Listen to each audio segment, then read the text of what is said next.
என் பெயர் தனராமன், புதுச்சேரி. இஸ்லாம் சமத்துவத்தை போதிக்கிறது, ஆனால் இடஒதுக்கீடு மத அடிப்படையில் வேண்டும் என்று கேட்கிறது. அது சரிதானா? அது எப்படி சரி என்றால் அது மிகவும் பிற்படுத்தப்பட்டவர்களா, அது பிற்படுத்தப்பட்டவர்களா என்று விளக்கம். இஸ்லாம் சமத்துவத்தை போதிக்கிறது, எல்லாருமே ஒரே சமமான மக்கள் சொல்லுகிறது. அப்படி இருக்கும் பொழுது ஒவ்வொரு மாநிலத்தின் இந்தியாவில் முஸ்லிம்களுக்கு தனியா இடஒதுக்கீடு வேணும் அப்படின்னு கேட்கறீங்க. மத அடிப்படையில் இடஒதுக்கீடு கேட்கறது சரியா? மத அடிப்படையில் நீங்க எல்லாம் சமமா இருக்கக்கூடிய நேரத்தில் எல்லாருக்கும் சமமா தானே இருக்கணும், நீங்க எங்களுக்கு மட்டும் தனியா தாங்கன்னு இடஒதுக்கீடு கேட்கறீங்களே, அது சரியா அப்படின்னு கேட்கறாங்க. எந்த அடிப்படையில் கேட்கறீங்க? கேட்கற சரியான்ற ஒரு கேள்வி. எந்த அடிப்படையில் நீங்க பிசியில கேட்கறீங்களா, எம்பிசி அடிப்படையில் கேட்கறீங்களா, எந்த அடிப்படையில் கேட்கறீங்கன்னு ஐயா கேட்கறாங்க. முதலாவது நீங்க விலகிக் கொள்ள வேண்டும். முஸ்லிம்களுக்கு நாங்கள் இடஒதுக்கீடு கேட்கிறோம் என்று சொன்னால் இந்தியாவுடைய சட்ட பிரகாரம் கூட அனைத்து முஸ்லீமும் கொடுக்க முடியாது. முஸ்லீம்ல பின்தங்கியவர்கள் தான் கொடுப்பாங்க. முஸ்லீம்லயே அந்த பின்தங்கி இருக்கிறார்கள் என்கிற ஒரு காரணத்தை சொல்லி தான் இடஒதுக்கீடு கொடுக்க முடியும். அப்ப முஸ்லீம் சமுதாயத்தை பொறுத்த வரைக்கும் அவர்கள் முஸ்லீம்களா இருக்கிறார்கள் என்பதற்காக நாங்கள் இடஒதுக்கீடு கேட்கல. நாங்கள் பின்தங்கி இருக்கிறோம், எங்களுக்கு புறக்கணிக்கப்பட்டிருக்கிறது, அரசாங்க வேலை கிடைக்கல, இந்த அருக்கு கணக்கு அப்படின்னு காட்டி அதன் அடிப்படையில் கேட்கிறோம். இன்னும் சொல்ல போனா இந்த இடஒதுக்கீடு எங்களுக்கு இல்லாம போனதுக்கு காரணமே நாங்க செஞ்ச தியாகம். இந்த நாட்டுக்காக வேண்டி நாங்க செஞ்ச ஒரு தியாகத்தினாலதான் எங்களுக்கு கல்வியும் இல்ல, வேலை வாய்ப்பும் இல்ல. அது என்ன தியாகம்? வெள்ளக்காரன் நம்ம நாட்டை ஆட்சி பண்ணிட்டு இருந்தான்.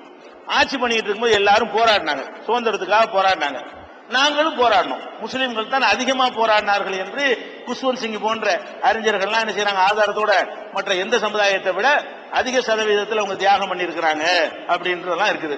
ஒரு சின்ன உதாரணம் சொல்லுவதா இருந்தா, காந்தி கள்ளுக்கடை மறியல் பண்ணாரு மதுரையில. அப்ப 19 பேர் தான் கைது செய்யப்பட்டாங்க, 18 பேர் முஸ்லீம். கவனி, காந்தி தலைமையில் நடக்கிற ஒரு போராட்டத்தில் 19 பேர் கைது செய்யப்பட்டா 18 பேர் முஸ்லீம், ஒரு ஆள் தான் முஸ்லீம் அல்லாதவர். ஏன்? அந்த மறியல்ல நம்ம நாட்டு மறியல் மாதிரி கிடையாது, பிடிச்சா உள்ள ஒண்ணு போட்டுருவாங்க, அவ்வளவுதான். அதுக்கு பயந்துகிட்டு யாருமே வரல, நாங்களும் தான் போய் நின்றோம். இப்படி எந்த ஒரு போராட்டமா இருந்தாலும் நாங்க நின்றோம். அந்த நேரத்தில் என்ன பண்ணாங்க, வெள்ளைக்காரனை விரட்டுறதுக்காக வேண்டி ஒத்துழையாமை இயக்கம் ஒரு நிலை எடுக்கிறாங்க. அரசாங்கத்துக்கு ஒத்துழைக்கிறது இல்ல அப்படின்னு சொல்லி அந்த ஒத்துழையாமை இயக்கத்தினுடைய ஒரு அடிப்படை என்னன்னு கேட்டா, அரசாங்கத்தினுடைய கல்வியை படிக்க கூடாது, அவங்களுடைய வேலை வாய்ப்பை புறக்கணிச்சிடணும் அப்படின்ற ஒரு திட்டத்தை கொண்டு வர்றாங்க. யாருமே இதை கேட்கல. நாங்க என்ன பண்றோம், முஸ்லீம்கள் இதை நம்பி ஏமாந்து போய் முஸ்லீம்கள் யாரும் இனிமேல் ஆங்கிலம் படிக்க கூடாது. எதுக்காக படிக்க கூடாதுங்கிறோம்? வெள்ளைக்காரனை வெறுக்கிறதுக்காக வேண்டி. உன் படிப்பு எங்களுக்கு தேவையில்லை அப்படின்னு சொல்வதற்காக வேண்டி முஸ்லீம்கள் பள்ளிவாசலுக்கு என்ன பிரச்சாரம் பண்ணிவிட்டாங்கன்னு கேட்டா, காந்தி சொல்லிட்டாரு, ஒத்துழையாமை இருக்க சொல்லிட்டாரு, நாம இனிமே படிக்க கூடாது, படிச்சவங்க எல்லாம் படிப்பை விட்டு வெளியே வா, படிப்பை நாங்க விட்டுவிட்டோம். படிச்சுக்கிட்டு இருந்த ஆட்கள் பாதியிலே என்ன பண்ணிட்டாங்க, வெளியே வந்துட்டாங்க, படிக்க வேணாம்னு சொல்லி. அரசாங்கத்தில் வேலை பார்த்தாங்கல்ல முஸ்லீம்கள், அவங்களும் வெளியே வந்துட்டாங்க. ராவ் பகதூர்களாக, நீதிபதிகளாக, இன்னும் பல வேலைகளை வெள்ளக்கார அரசாங்கத்தில் அவங்க பெற்றிருந்தாங்க. போலீஸா கூட, சிப்பாயா கூட இருந்தாங்க. அதெல்லாம் அரசாங்கத்தில் வேலை பார்க்க கூடாதுன்னு முஸ்லீம்கள் ஒடியாண்டாங்க. இப்ப இந்த வேலைக்கு தொடர்ச்சி இல்லை.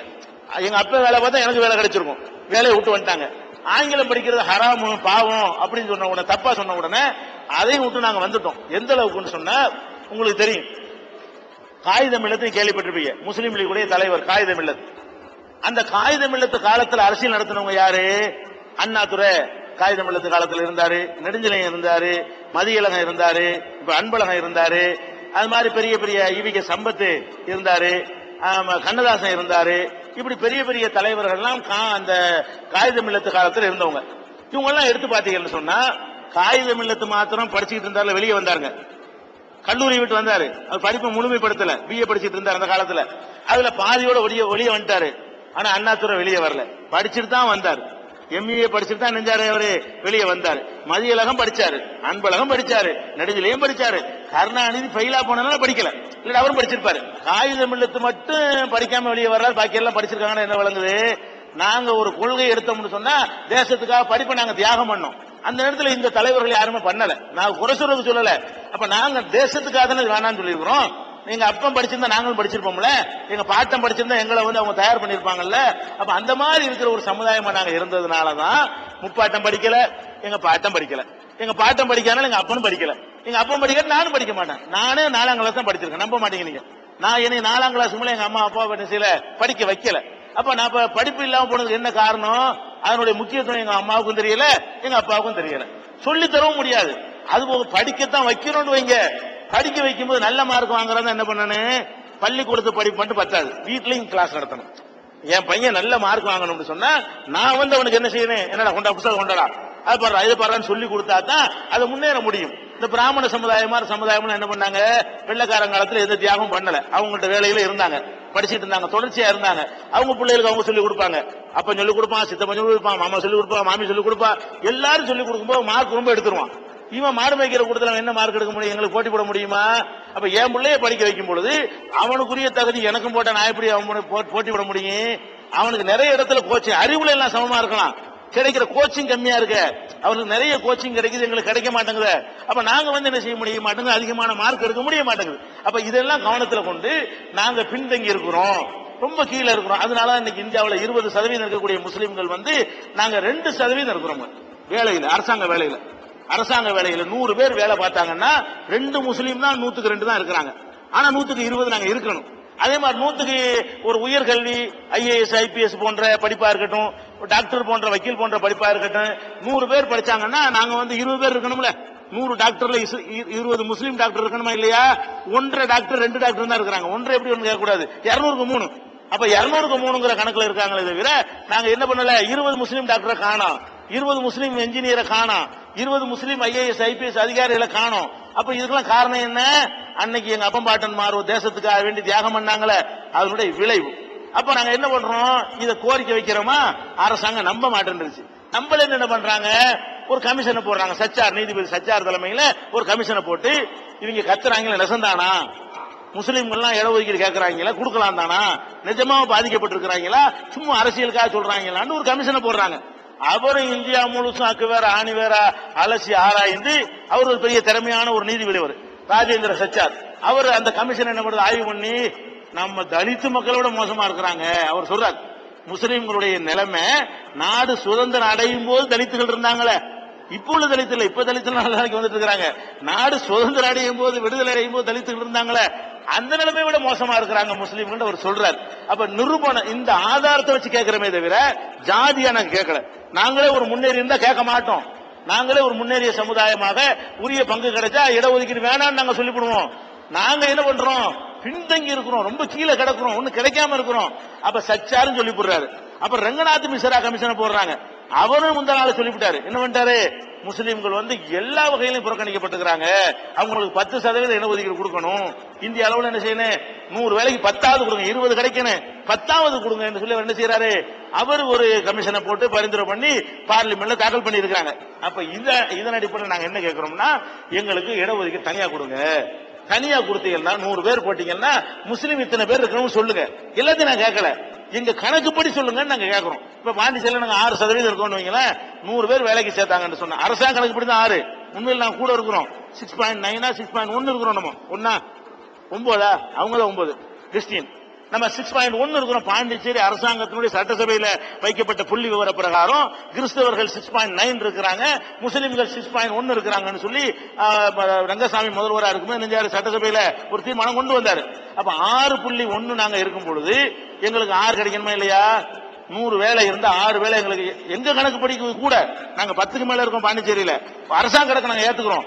அரசாங்க கணக்குப்படி பார்த்தாலும் 100 பேருக்கு வேலை கிடைச்சால் 6 முஸ்லீம் கிடைக்கணும், 100 டாக்டர் இடம் கிடைச்சால், எம்பிபிஎஸ் இடம் கிடைச்சால் 6. இதுதான் சமூக நீதி. அப்பதானே எல்லா மதத்தவர்களும் வாழக்கூடிய நேரத்தில் ஒரு நல்லிணக்கம் ஏற்படும்.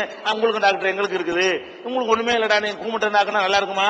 இது சமூக நீதி, எல்லா மக்களும் ஒத்துக்கொள்ளணும். அப்ப அந்த மாதிரியான ஒரு அடிப்படையில சொன்னா இடஒதுக்கீடு கிடைக்க எந்த ஒரு முயற்சியும் எடுக்கல.